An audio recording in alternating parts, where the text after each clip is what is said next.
Good morning to all of you. Thank you for being here. It's great to see the crowd here today. We have a great conversation for you. I'm Carrie Walton Penner, and I serve on the board of the Walton Family Foundation. The foundation was founded 37 years ago by my grandparents, Sam and Helen Walton. They had a belief there, and they lived this throughout their lives. But as it relates to the foundation, it is that with opportunity, every person has extraordinary potential. So we have continued to live that into that to the best of our ability over these 37 years, and we hold that true today. We have, from the beginning, education has been core to everything that we do. We believe that every student should have access to the schools and the resources that help them achieve their potential.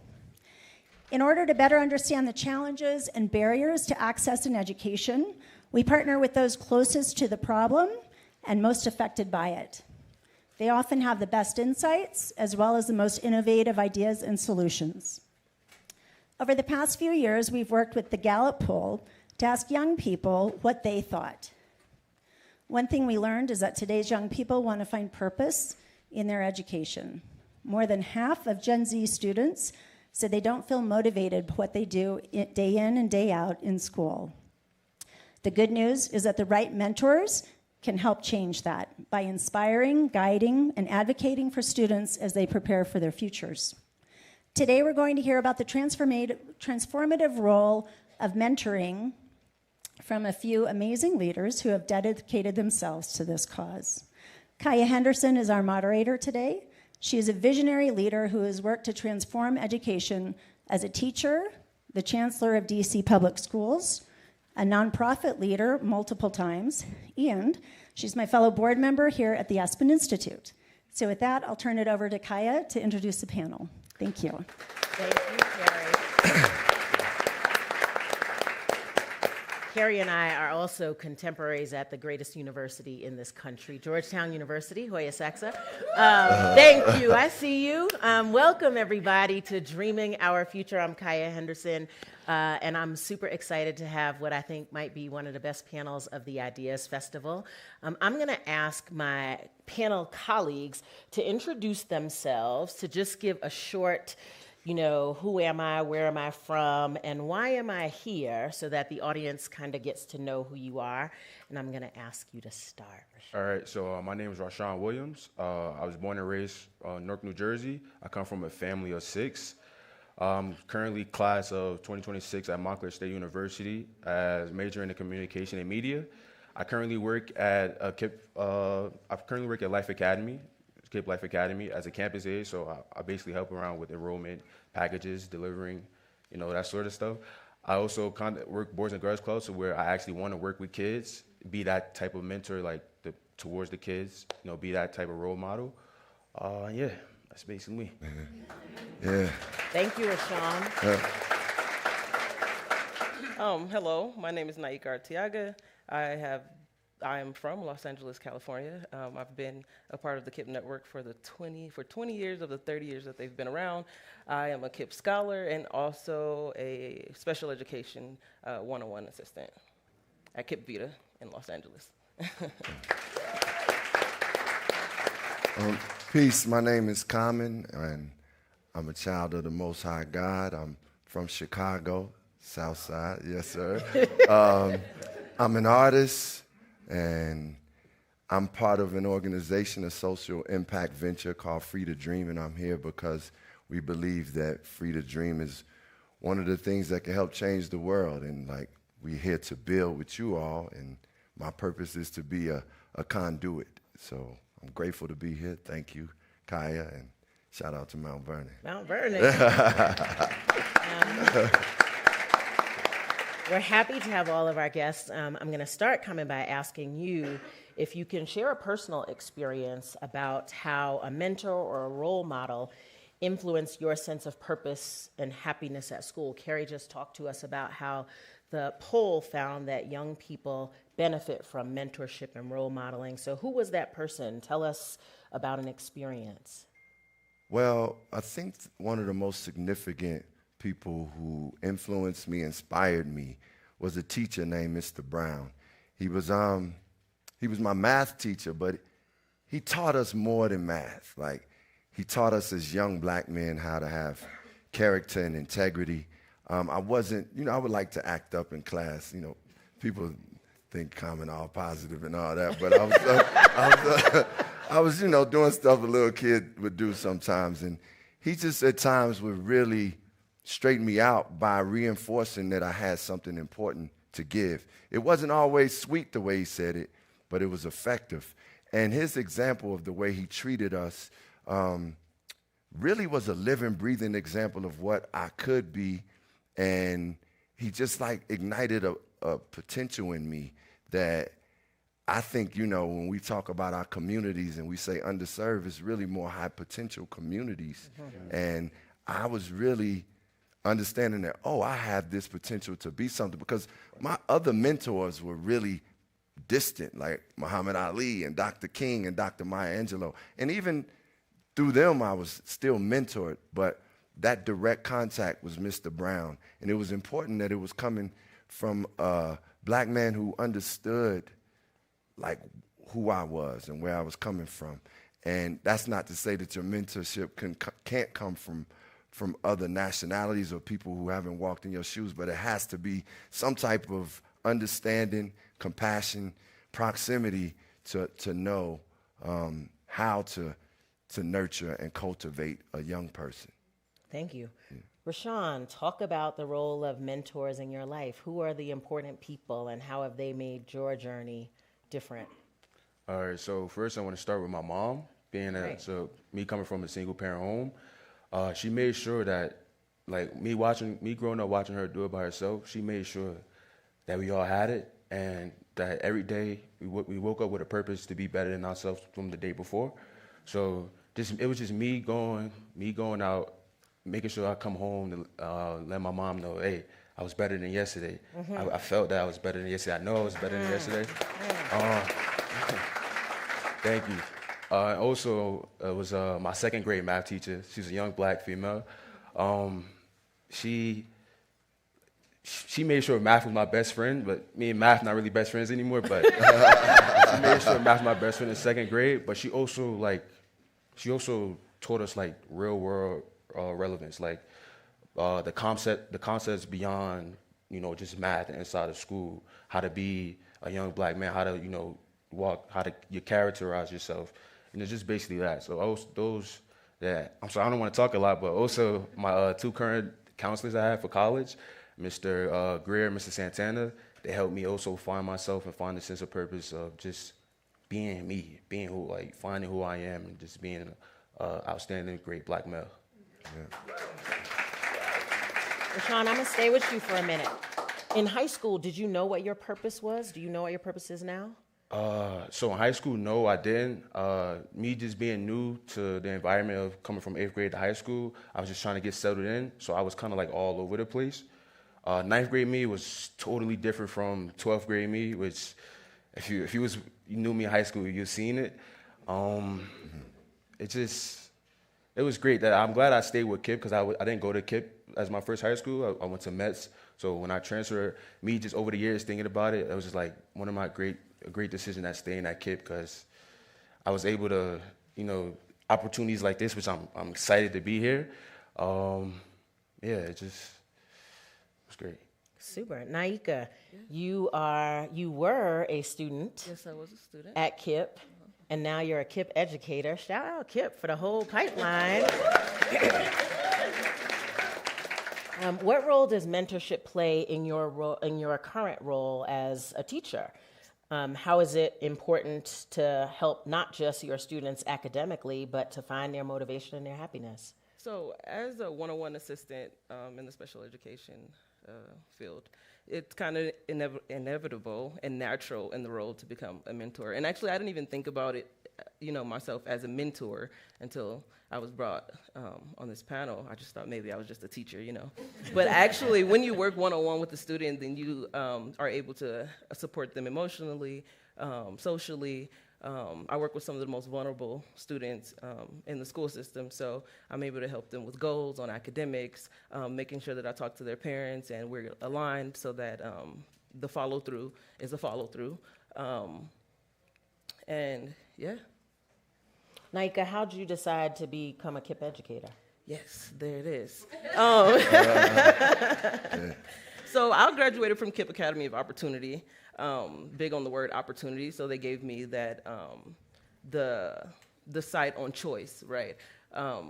They gave me a view on different choices that I had in the world and opportunities. So I always said that I had to go back to my same community that I work in to give those kids like a view on what choices they actually do have. Earlier, like I was in a session about happiness and how to pursue happiness. And as long as you have a mentor in your life that can show you the choices that you have, then you can pursue happiness in a better way. And how'd you get to becoming an educator from that? So I started off in after school. I didn't even know that I wanted to be an educator. So I started working with kids and being in front of the classroom. Then I got really passionate about social emotional learning. And then I joined the role of special education, and then in the future I'll be a counselor. So it was just more of the philanthropic work where I wanted to go back to my community and help out in any way. Right. I think one of the challenges that we have in the educational realm is we are busy trying to equip our young people with skills so that they can go get a job without actually giving them the exposure and the opportunity to explore their passions so that they can figure out what job they want to be. Who said, yeah, be a hip hop artist? Because I'm sure not a lot of people said, yeah. Oh, no. That's what's so important about this conversation, and I love that you all are bringing up purpose, because I truly am only able to do because I discovered my purpose. And that purpose has allowed me to evolve. It evolves as I grow, as I learn more. But dreaming was the thing. Like, if I didn't have a dream, I could be somewhere else. I could be one of the guys that I'm like trying to help get out of prison. And everything doesn't have to be as dire. I could not be in happiness, as we talked about, if I didn't have a dream. And it was that dream that allowed me to, and I discovered my dream. That's the one thing about what is so important. I think giving young people a dream is more than giving them a skill, or it's like really saying, allowing them to discover something for themselves, and no one can take that from them. No one. And my mother is an educator. I got to shout out my mother, too. She's one of my greatest mentors, and just point blank. I was a great student. But when I discovered my dream, I was in pursuit of that. And that was pursuit of happiness in itself. And when I told her I was leaving the greatest university, Florida A&M, when I told her I was leaving that, she was like, no, you're not. You're out of your mind. And I told her this was my dream. And eventually it became, because she was like, you actually going to leave to rap? But through rap and through hip hop, I discovered my purpose. It was a higher purpose, a purpose to give God's light to people, to encourage people, to inspire people. And I think even when things weren't going good for me in the industry, because I knew I had a purpose, I still had a joy in the pursuit of it. I still wanted to do it passionately. And I think, one of the things that I do that we have with all our programs with our kids is to make sure that they are exposed to as many things possible so they can discover their purpose. Because it's not like, as you were saying, it's not like we all know what the choices are. So when we have access and we're able to bring, which I call the Harriet Tubman theory, you get free and you bring as much as you can to the communities to free them. And I think the ideas and exposure to things that they don't even know exist will allow them to discover their purpose at some point, and it'll be theirs. No one can take it. Yeah. Rashawn, did school teach you to dream? You could be honest. No, so it was selected for selected folks. I also want to shout out my significant other. She's also one of the reasons why I stayed at college, because I was thinking like college wasn't for me, because I didn't find my purpose. I didn't know what my purpose was.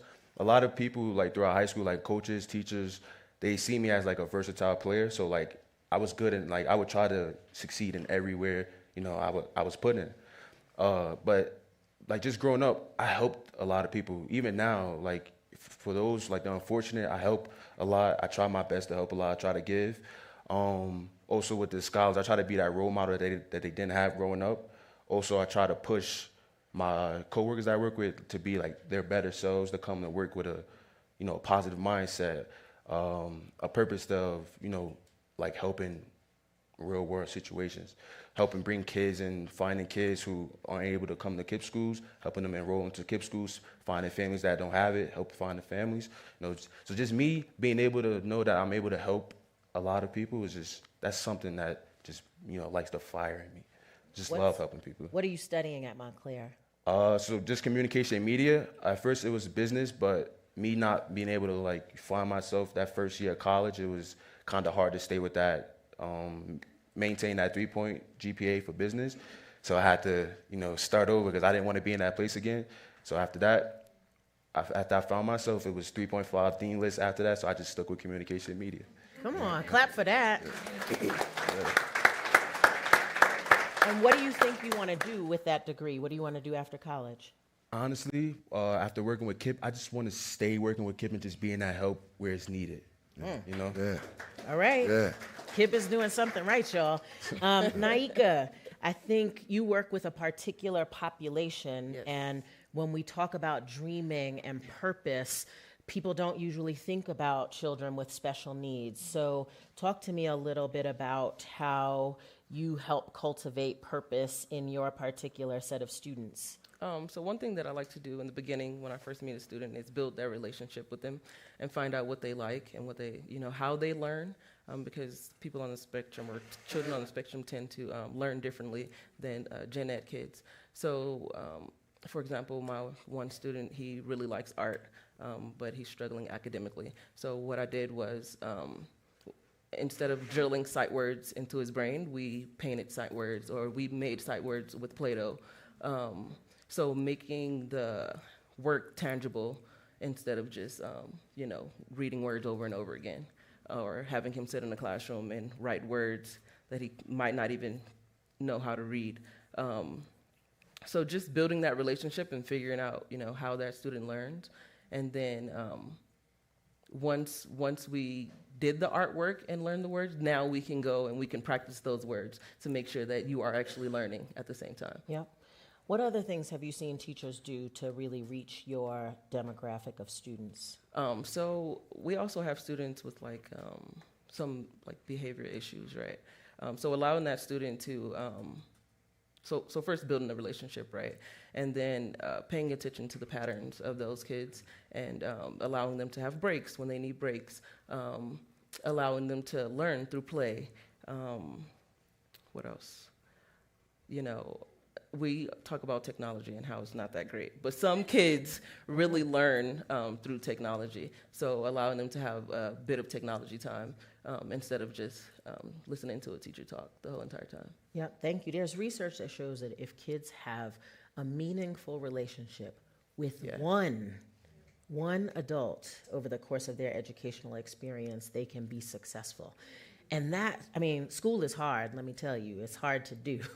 But we can do a relationship with at least one caring adult for our young people, can't we? Yeah. Talk to me about, Rashid, his name is Rashid, y'all. Sorry. We know him as Common, but Common, talk to me about Rashid, it's all good. programs, or talk to me about your programs and what the programs are that you lead and how they help young people find their purpose. Well, the first program I started with was called Common Ground Foundation. We established that in Chicago, and it really just came from the standpoint of me. I grew up and I had a great mother. My mother was making sure that love in the home, love somewhere around, love through mentorship is unprecedented. We can give them everything but love. I had that love, and that really fueled me to want to be something, and have the space to find my dream and purpose. And, that basis really said, okay, I saw my mother actually helping others. And she would bring students on the weekends sometimes to take them to do things, and she was just going outside of what a teacher would do because she was a teacher. And it worked. It worked through osmosis for me. It felt like I need to be doing some of this and helping others. And also I had close friends who we just smart as me, some smarter than me, didn't have. They had, some of them parents had died, some of them their parents were dealing with drugs, and they just didn't have. And I saw that it was like them having a mentor, having my mother around or other elders around that giving them support to help get them through. So my thing was, as soon as I started like really doing something in the music industry, I was like, man, I got to go back home and do something. So my thing was to start the Common Ground Foundation and provide young people with like just opportunities to discover their purpose. We do this tangibly by like mentorship programs where we really like have mentors working with not only our students and academics, but you know, we've done things from nutritional education to emotional education to taking them to away from Chicago to like out in Wisconsin with no phones and having just sessions where they get to, it's like therapy for them, where the men sit with the young men and the women sit with the young women, and we really talk and get things off our chest. And it's such a healing process.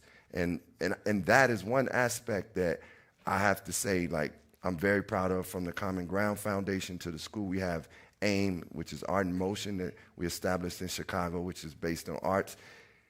The emotional healing and mental health has been a very strong component in what we're doing with our youth. Mm-hmm. And I think it's so significant for the holistic development. I know we hear about academics, but like part of learning is learning yourself and learning how to deal with issues and learning how to recognize that you may have trauma in your life and how to process that and overcome that. So just recently I was on my book tour and I was talking about therapy and how I use therapy as a healing for me and part of my process. And this young guy from our foundation named Dennis, who he had lost his mother. His mother died in his arms. His stepfather had murdered her. Wow. And he was at the session, and he came up to me, and we were talking.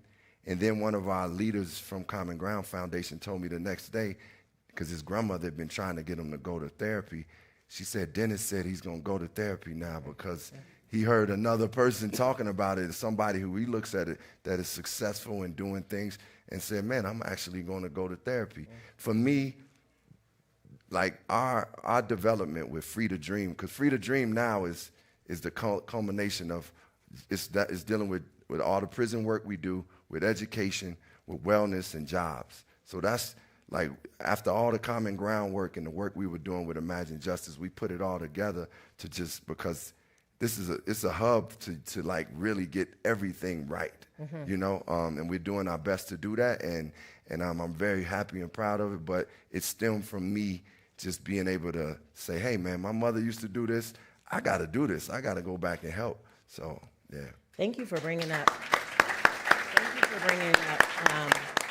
mental health and wellness. We, as many of you know, we have a mental health crisis amongst our young people today. In fact, I was on a panel earlier this week with the U.S. Surgeon General, who recently deemed social media a public health crisis for our young people. And so, Rashawn, talk to me a little bit about the role of social media in your life and whether it helps you or hurts you, or both, whatever the thing is. All right, so I'm not really a big fan of social media. I do like social media to support those around me in my community. So like my friend's clothing brand, or my significant other YouTube channel. Those are the only time I really, and if I need help with something, that's when I really use social media. I don't really do like the posting anymore like how I was when I was younger. Like during COVID, like those was the times where like social media was kind of like, okay, cool, we ain't got nothing else to do in the house all day, why not? But now it's like I'm really focused on, just being a better me, like every day, trying to be a better me. So social media is one of those things where it's like, it kind of drag you down if you stay on it a lot. So I don't really like use it, but only to like, promote or, help out, support. That's really what I use social media. Say more about how it drags you down. So like Instagram, TikTok. So for me, during my freshman year, my freshman semester of college, TikTok was, I was on TikTok all night. I would have a midterm the day before. I should be studying, but no, I'm caught up on TikTok. Yeah. And it caused me to, not get the grade that I know I can get. So it's like me just being stuck on not knowing what I should be doing, not knowing what I wanted to do. Me being stuck on TikTok, it was like, nah. It's like, come on, I'm better than. I know I'm better than that. Yeah. My peers know I'm better than that. So it's like I'm here to make a name for myself, to make a name for those who push me to continue to, stay in school, go to college, and be the best I can be. Yeah, we're seeing a lot of, besides complete and total waste of time, kids on social media 5, 6, 7 hours a day. Kids report that they feel worse about themselves, especially young ladies, after engagement online. And, I think we're seeing bans now, discussion of bans of social media in school because of the ability to distract. And what many researchers are calling for is more in-person time, more mentoring time, more free play, more time for young people to be exposed to a lot of the things that we're talking about here to help them figure out what they're passionate about. Many people are not going to figure out what they're passionate about on TikTok. TikTok and Instagram all have their uses, but I think we all as adults have to be very careful about how we manage social media in our young people's lives. Naika, talk a little bit about some of the programs that you've seen across your experiences that help young people connect with folks or discover their passions. So we have something called, so we use an education program called iReady, and and they have books on different topics. So the kid is able to go on there and play games or read books according to whatever they want to learn. I'm also not really opposed to things like YouTube because I believe in like YouTube Academy.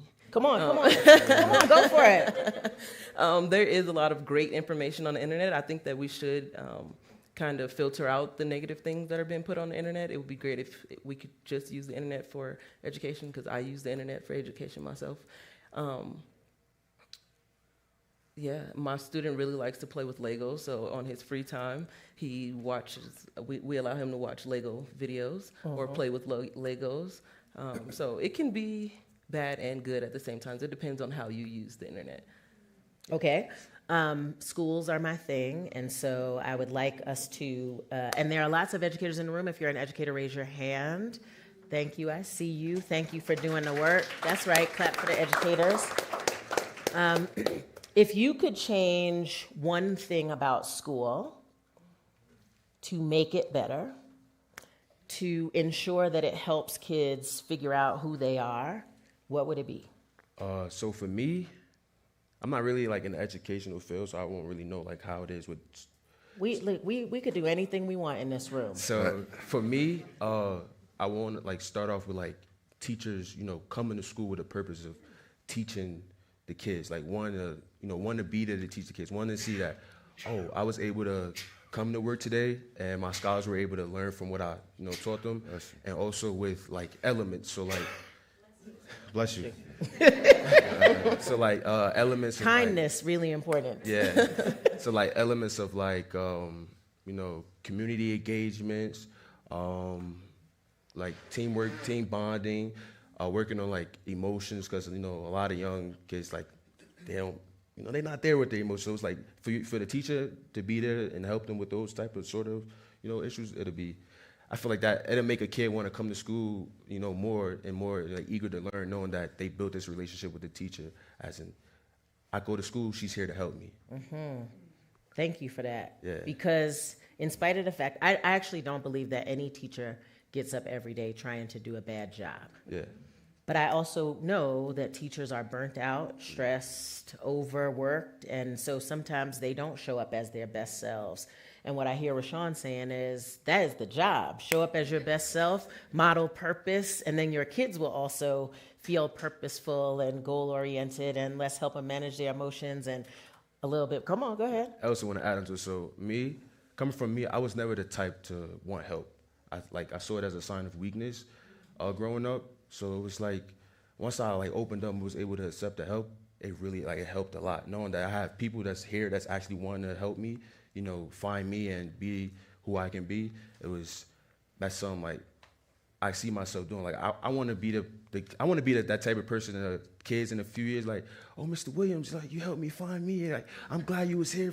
I want to be that type of person that people who don't think they got somebody in their corner, they know I'm there. Yeah. Nice. Naika, how would you change school? I would change it by having applied education. So making sure that the education is going along with and a career that they could possibly do. When we're learning math, let's put it in real world situations. And also tailoring the education to the demographic of students, which is something that you are doing with your online schooling, which is really important with building relationships, right? Even if you don't look like the student, at least the curriculum could be, guided in a way that is for the demographic of students, and then you can just teach that and learn that as well. Yes, indeed. Let me back you up on that. So there is research that shows that when children see themselves and their community in the content that they're learning, their engagement increases, their academic progress increases, their confidence increases, their leadership increases.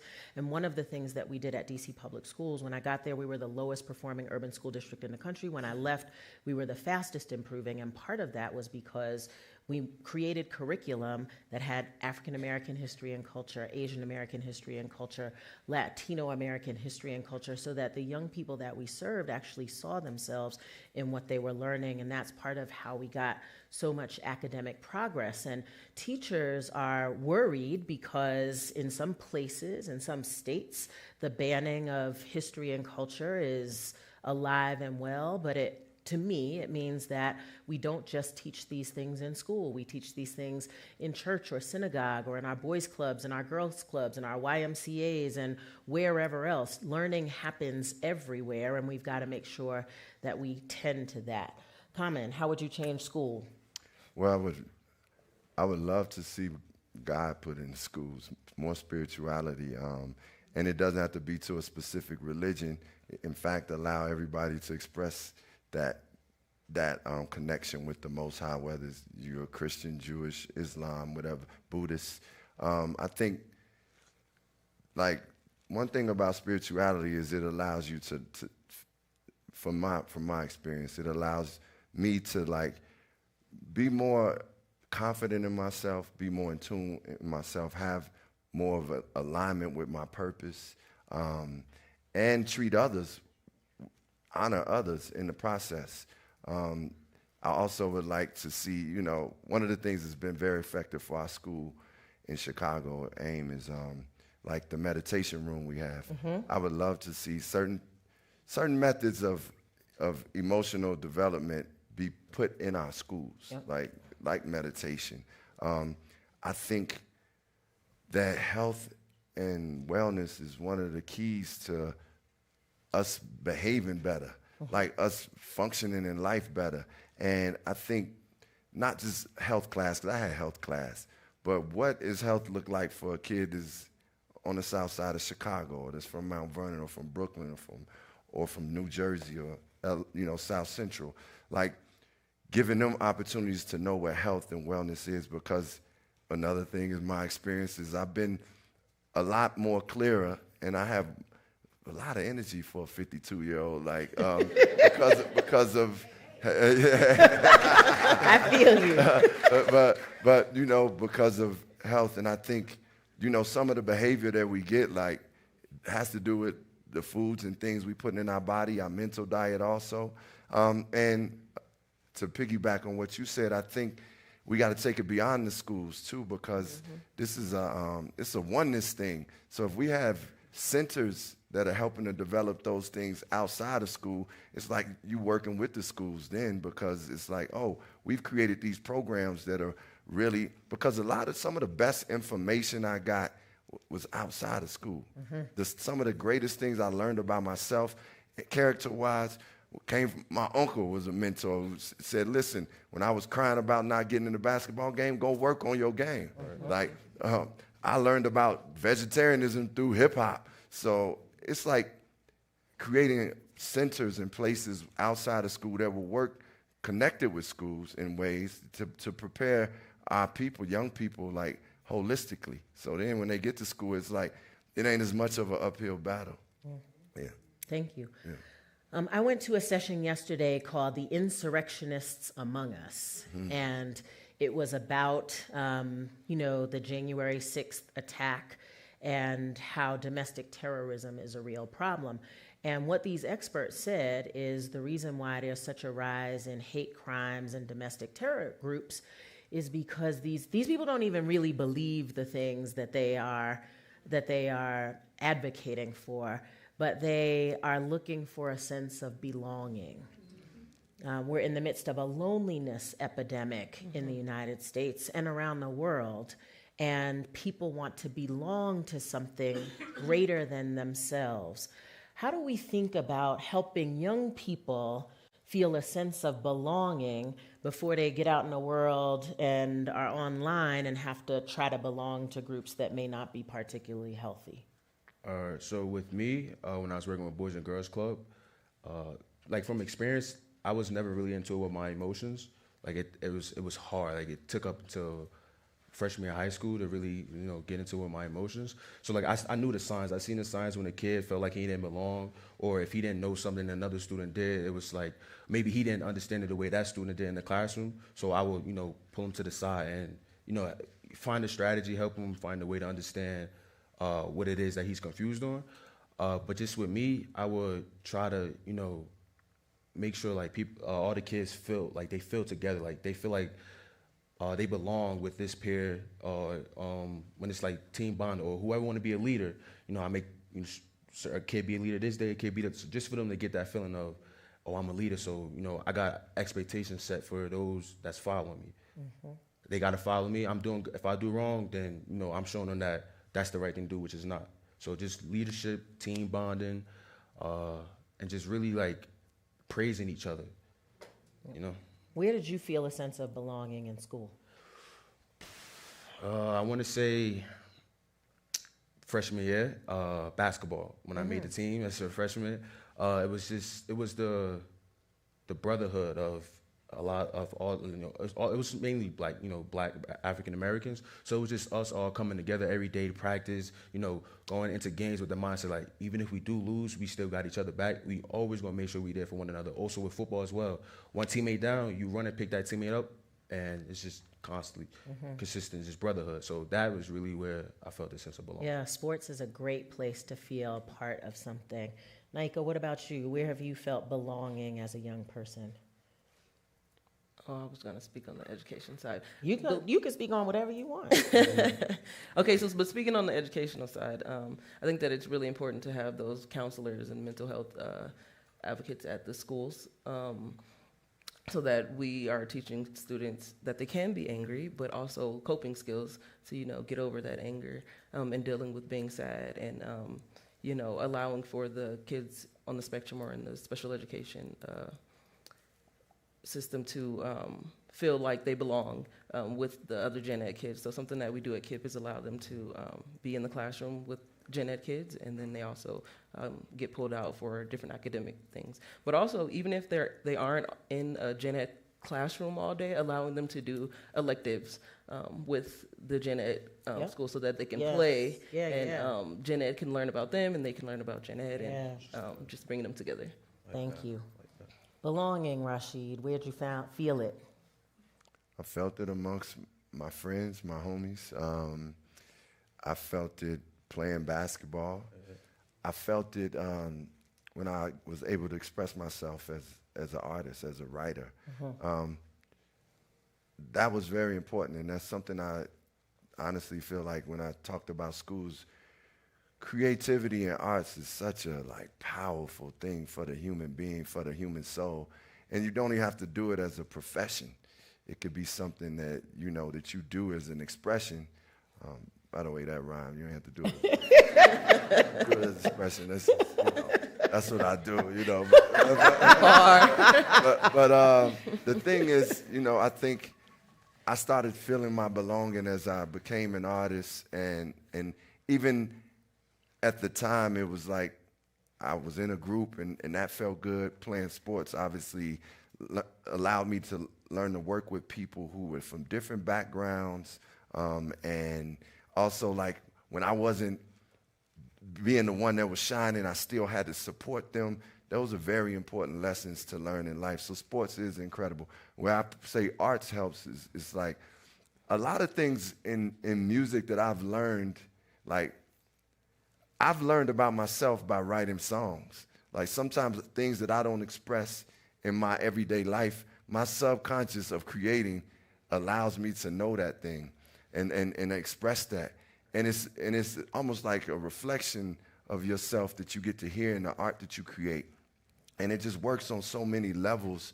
And it's such a healing mechanism. It's such a mechanism of empowerment, a mechanism where if we are feeling angry, because there's times when I'm dealing with a lot, but when I got a Pete Rock beat, I'm gonna go sit down and I'm saying I can see from Mount Vernon, live right down the street from Pete Rock. Yeah. So when I got that, it's like I can release a lot of things that's going on in my life, and it's just a great way to channel stress, anger, anxiety is through the arts. And I think that's been a place for me where I felt like I belonged. And it was dope because it was some things I just wouldn't do amongst my friends, but when I was on the mic, I'm like, this is what I do, So yeah, I felt like I belonged from there. Thank you. Yeah. Okay, we said there was not going to be a Q&A, but I'm in charge and I get to do whatever I want to do. Yeah. And we are a community, so I see hands. Sir, tell me. Yeah, you? Uh-huh. My question. Sorry, y'all. Thank you, Brett, Hi. for... My question is a two-part question.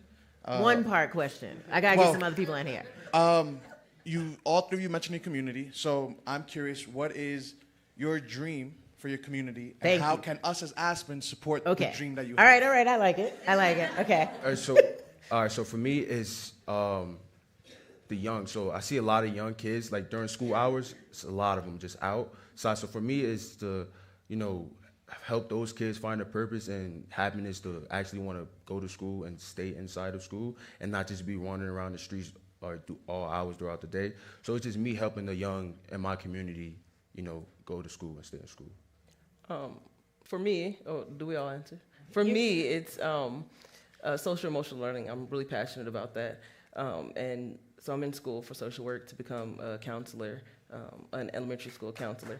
So when we brought up mentorship, that's another way to be a mentor to all of the students and not just one-on-one like I am with the SPED department. So my goal is to be that mentor for the whole entire school and not just, one student. Yeah. For me, it would be establishing these centers, not only in my Chicago area, but my community is across this country and the world. And it would be establishing centers where, individuals, one of the things that I'm really adamant about is some kids are not engaged in school. So I would love to have centers to help develop them, and give them purpose from, like I said, from every pillar, from wellness to developing their dreams, discovering and exposing them to those things, connecting them with if they need jobs. One of the things that I discovered from some young people in Inglewood in Chicago this is back in 2005. I asked them, man, what do you need most? And they was like, man, we want money, we want jobs. And creating jobs, just to have a hub, and these centers would exist in these different communities where people know it's safe and they can go out and their lives are going to be better from this center. That would be a dream for me that I feel like will be in fruition, because when we dream, it manifests. Yes. Yeah. All right. I'm going to take you.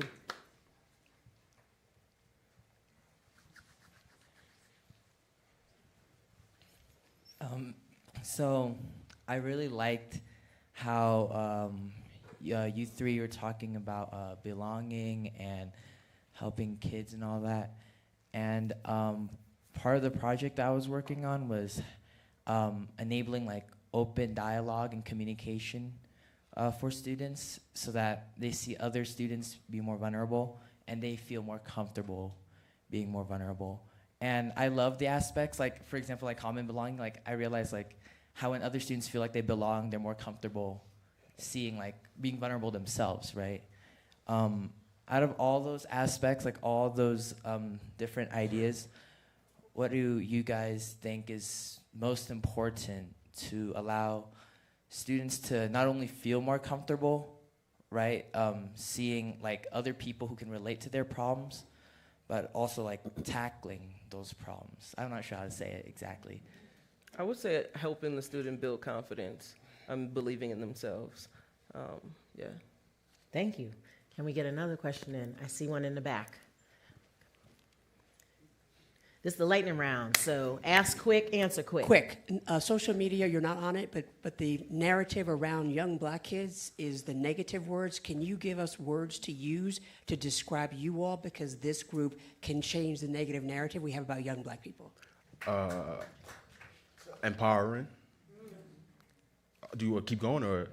How about a word from each? Empowering. Go ahead. Educated. Uh-huh. Godly. Potential. All right. Yes, sir. Southside. Represent. I'm from Roseland. I just want to say I started a charity back in the early 90s up in the ski resorts. Okay. I'm going to talk real fast. Yes, and what fast. we're missing in this conversation is scaling up programs and services in out-of-school time. Because there's foundations that give away money, and we have all the programming and curriculum and all that is already there. And the way to do it is to package it so that you have less dollars to more kids, you have better dosage, duration, and saturation, and you have more efficacy and outcomes in programs. There's 40,000 youth developmental organizations in the United States, but they're working in a balkanized way. And when you use that curriculum of self-regulation, trauma-based practices, and social-emotional with leadership development, you tie it all together, you get money, and you work on character development core values. Thank you. Thank you. I want to underscore that. I think the biggest mistake that we made coming out of the pandemic is the people, the organizations who actually served young people and their families during the pandemic when schools could not, were the out-of-school time providers, right? The nonprofits, the youth development organizations, they rose up and they served young people in ways that schools could not. And as soon as we reopened school doors, we were like, thanks, go back to your out-of-school time space. We have to blow that up. We have to bring those people in because they do sometimes more efficacious work than we do in school buildings. So thank you for that. Yeah. Yes, ma'am. Hi there. I'm an impassioned mentor myself. Thank you for all that you're doing. I've been a mentor for 23 years in inner city schools. I've written a book about it called Teach to Work with Nifty, which you all know. I know Kaya, Nifty. From DC. Yep. Anyway, I wonder how we can create a mentor revolution. How can we build more and more people to be educated on how to mentor?